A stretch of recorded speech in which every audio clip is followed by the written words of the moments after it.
ஸ்ரீ தேவி பாகவதம் 51ஆம் பகுதி. சுதர்சனன் காம பீஜம் பெற்ற கதை. முனிவரின் துணிவான பேச்சை கேட்டு யுதாஜித்துக்கு கோபம் வந்தது.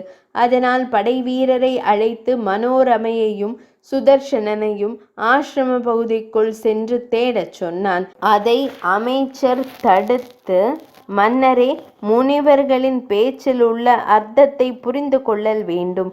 முன்பு விஸ்வாமித்திரன் என்றொரு மாபெரும் பலசாலியான மன்னன் இருந்தான். அவன் ஒரு நாள் தனது ஆயிரக்கணக்கான வீரர்களோடு வசிஷ்டரின் ஆசிரமத்திற்குள் சென்ற போது வசிஷ்ட முனிவர் அவனை அன்புடன் வரவேற்றார். அவர்களை உணவு உண்டுவிட்டு செல்லுமாறு கூற மன்னன் ஆச்சரியப்பட்டான். ஆயிரக்கணக்கான வீரர்களுக்கு இவரால் உணவளிக்க முடியுமா என்று எண்ணியவாறு சம்மதித்தான். உடனே அரசனுக்கும் வீரர்களுக்கும் தேவைக்கதிகமான சுவை மிகுந்த உணவு வகைகள் வந்து சேர்ந்தன. அப்படியான சுவையான உணவை மன்னன் இதுவரை உண்டதில்லை. அதனால் இது எவ்வாறு வந்தது என்று கேட்க, முனிவர் தான் வளர்க்கும் காமதேனு என்ற தெய்வீக பசுவின் அருளால் வந்தது என்று கூறி பசுவை காண்பித்தார். பசுவை கண்ட மன்னன் அதை தனக்கு தரும்படி வேண்ட முனிவர் கொடுக்கவில்லை. அரசன் அதை பலாத்காரமாக கவர நினைத்தான். அப்போது வசிஷ்ட மாமுனிவர், உன்னால் முடிந்தால் கவர்ந்து செல் என்றவர் முற்பட்ட போது மன்னன் படைகள் முழுவதையும் இழந்து தப்பி ஓடியவன். அதனால் நாம் மிகவும் அவதானமாக செயல்படல் வேண்டுமென்றார் அமைச்சர். அதை கேட்ட யுதாஜித் அமைச்சரின் வேண்டுகோளுக்கிணங்க முனிவரை வணங்கிவிட்டு தனது நாட்டிற்கு சென்றான். அதன் பின்பு மனோரமை தனது மகனுடன் பயமின்றி ஆசிரமத்தில் வாழ்ந்து வந்தாள். ஒரு நாள் அங்கு இருந்த ஒரு ஆண்மை இல்லாதவன் ஒரு முனிவரின் மகன் கிளீபனே, இங்கு வா என்று அழைத்தான். அப்போது சுதர்சனன் அந்த சொல்லின் முதல் எழுத்தை திரும்ப திரும்ப கூறி உச்சரித்து வந்தான். காமராஜம் என்ற பீஜாட்சம் அதுவாகையால் அதை உச்சரித்து வந்த சுதர்சனனுக்கு அதன் பயன் கைகூடியது. அதன் பின் அவனுக்கு பரத்வாஜ முனிவர் உபநயனம் செய்து கற்பிக்க வேண்டிய அனைத்தையும் கற்பித்தார்.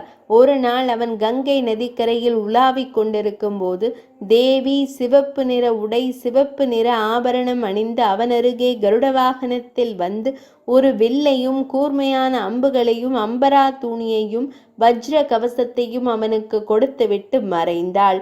அவ்வேளை காசிராஜனின் வீரர்கள் அவ்வழியாக சென்றனர். அவர்கள் சுதர்சனனின் அழகை கண்டு மயங்கினர்.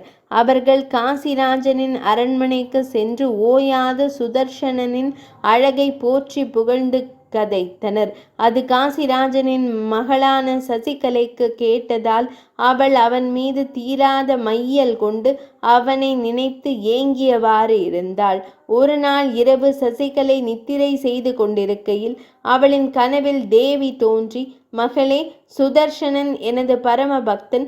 அவனை நீ திருமணம் செய்தால் பெருவாழ்வு வாழ்வாய் என்று கூறி மறைந்தாள்.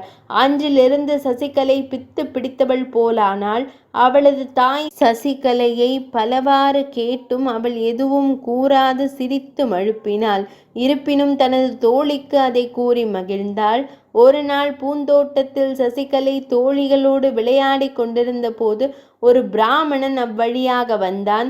அவனை வழிமறித்த சசிகலை, நீர் எங்கிருந்து வருகிறீர் என்று கேட்டாள். அதற்கு அப்பிராமணன், நான் பரத்வாஜ முனிவரின் ஆசிரமத்திலிருந்து வருகிறேன் என்றான். அதை கேட்டு மட்டற்ற மகிழ்ச்சி அடைந்த சசிகலை, பிராமணரே, அங்கு அழகுமிக்க அரசகுமாரனும் தாயாரும் தங்கி இருக்கின்றார்களா என்று ஆவலுடன் கேட்டாள். ஆம் ராஜகுமாரி, சுதர்சனன் என்ற ராஜகுமாரன் தங்கியிருக்கிறான். அவன் மன்மதனை விட அழகானவன், பெரும் வீரன் என்று கூறினான். 51ஆம் பகுதி நிறைவடைந்தது.